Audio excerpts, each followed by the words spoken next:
So thanks. My aim in this 10-minute talk is to give a taste of this new project, ERC project on participation and representation in the digital age. And the two pictures here represent the central motivating puzzle of the project. So there's this curious trend in political participation over the past several decades and worldwide. We've seen that the picture on the left, the voting, has been decreasing somewhat and steadily. At the same time, over the same several decades and around the world, all other kinds of political participation beyond voting has been increasing steadily. Both types of participation that people have participated in for a long time, such as protest or contacting representatives, as well as you see in the figure, digital types of participation that didn't exist when people did surveys several decades ago about how people participate in politics. There are a lot of different questions you could ask about the implications of these trends. The question that I'm focusing on and this project is focusing on is the question of what are the implications for representation? Because we know that in general, voting is participated in by a broader group of the population that comes from a broad socioeconomic background, whereas in general, all kinds of additional non-electoral political participation tends to be more commonly participated in by people who have higher socioeconomic status backgrounds. I see nods from people who do that kind of research. And so if the kind of political participation that's increasing is the type that is essentially a microphone for those who are of higher socioeconomic status, then we might expect that one of the outcomes is that representational outcomes in democracy, policy decisions, who gets elected, et cetera, might more and more often represent those from the higher socioeconomic backgrounds. So that's a fairly straightforward puzzle that stands behind the motivation of the project. I also have spoken with some of you in the past couple days, those who understand empirical research design, not so simple a question to study. The question between how individuals participate, what their preferences are, and whether they get represented in policy designs is a kind of research design challenge that has sent political scientists running in the opposite direction since people first studied this in the 1960s. So there were a few foundational studies in the 1960s when surveys were just getting started, where this is sort of the black box main question in political science. Does it matter if you participate in politics? Important foundational studies were done then that then were shown to have problematic research designs in terms of can we prove that there's a causal mechanism that goes from one to the other. So this project essentially brings together several streams of research to aim to chip away at that tough causal mechanism question of how political participation of various kinds relates to representational outcomes. So here, a brief slide on the theoretical framework. So there are three main aspects of the project. The first is about repertoires of participation. So usually when political scientists study different aspects of participation, there's one person who's an expert on voting and another person who's an expert on protest, and rarely are there researchers who combine those different aspects of political participation.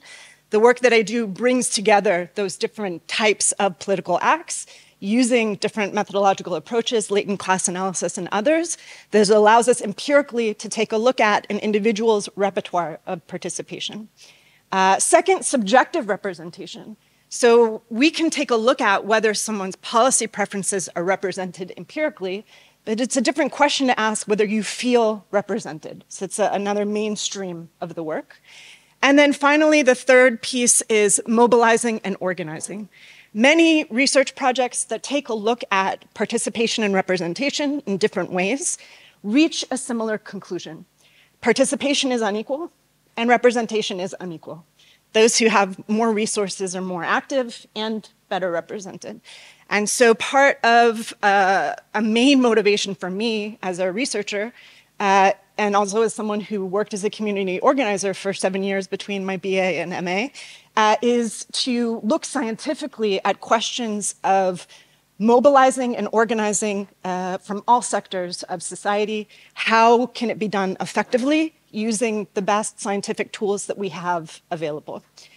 So the project really brings together, it's an integration of two main hypotheses that have been in the literature, but have not been brought together until recently. This Oxford Handbook chapter from 2022 is where I bring them together to note that there's an American tradition, that American scholarly tradition, that presumes that participation will lead to representation. So we assume that if people are more active and have a higher socioeconomic status, they're going to be better represented because their voice is heard by decision makers.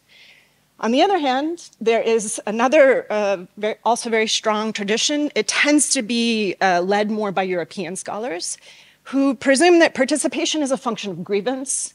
People who protest are people who are displeased with the current status, but they don't necessarily expect nor succeed in having their grievance be realized in representational policy change. So therefore, if we were to look at the empirics, we would see actually people who participate more, who protest more, they're not going to be better represented.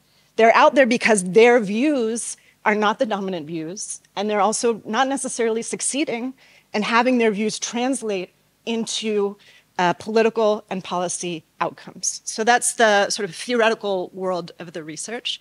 And what I'm going to do in the next slides, I'm going to give you a tiny taste of 2 published articles from the project and one that's a work in progress. As I noted, you can take a look at this link and go to the news part and take a look at the slides that I'm presenting here, and that'll give you access to the articles and research that I'm presenting.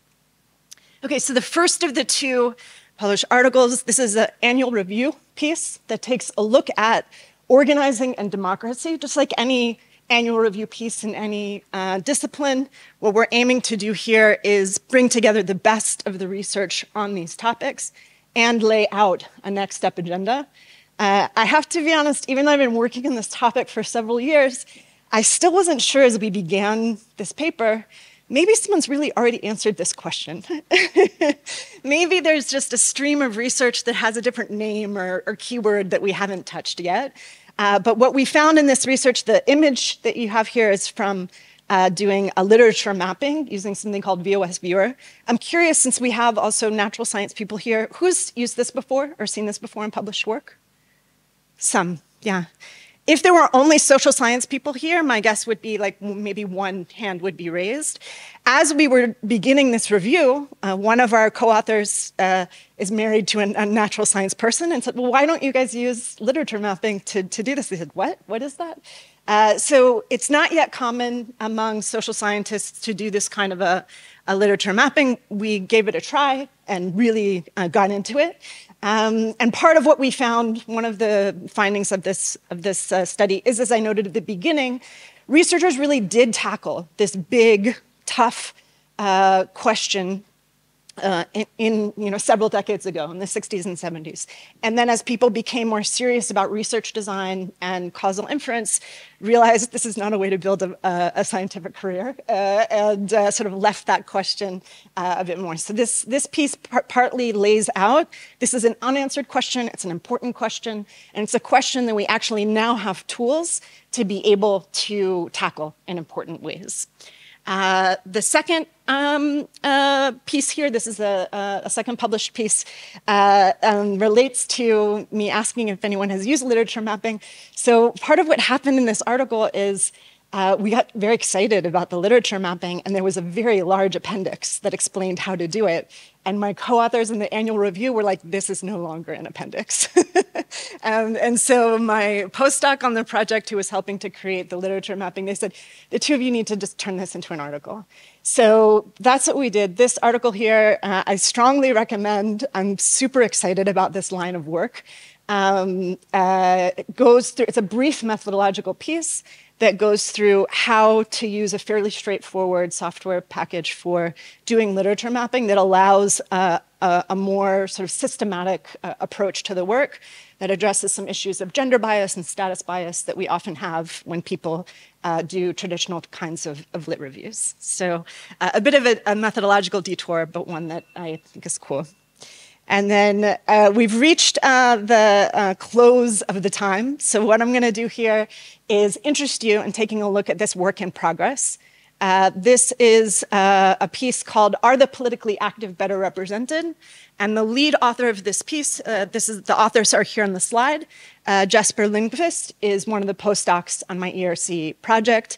I'm an author along with some of his postdoc supervisors who created new data that allows us to take a look at indicators of representation that weren't available when I was applying for the ERC. And people ask me, how are you going to study representation? And I had an answer, but the truth was I didn't know.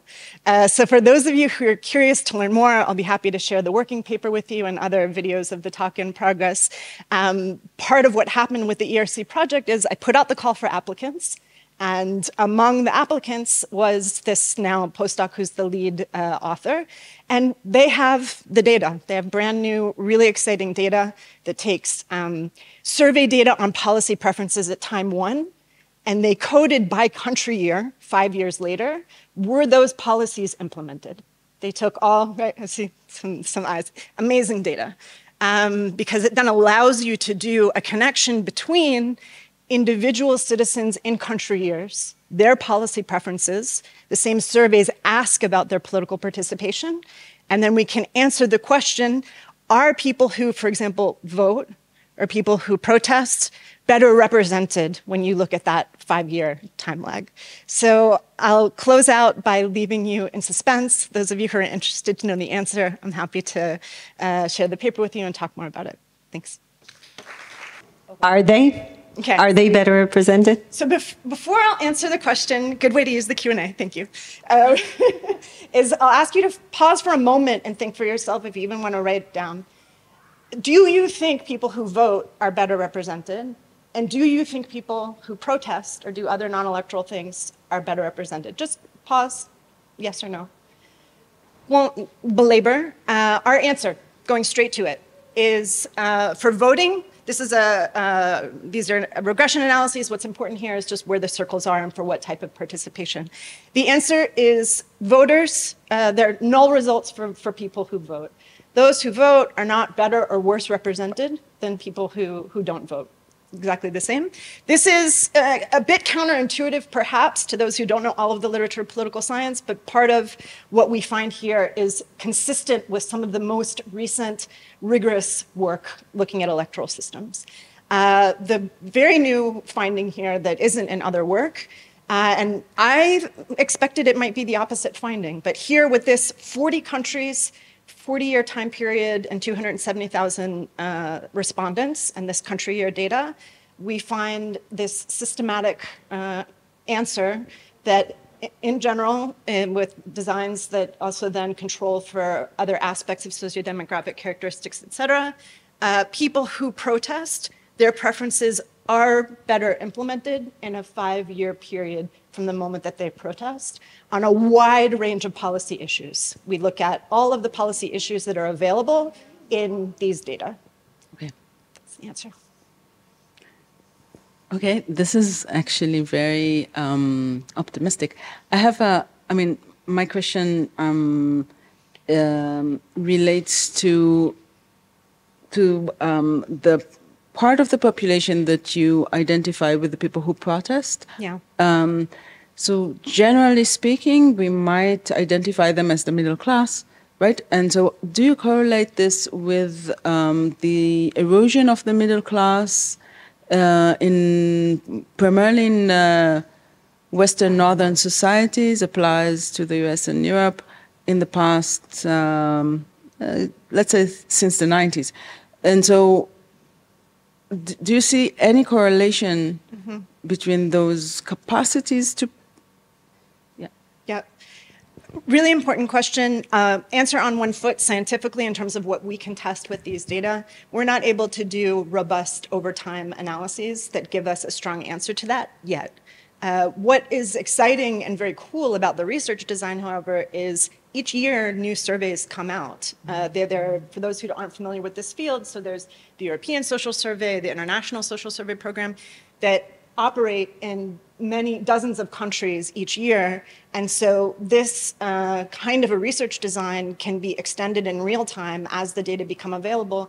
And it will be something that scientific, empirical analyses will have purchase on over time to answer scientifically. My gut instinct is that I think you're right, that I think that there's an erosion of the middle class. There are individual level economic factors that are at play here that we'll have to keep researching. Last question, and then we'll move. Very cool and very interesting. Works. Very cool. Very. It doesn't work. No, no,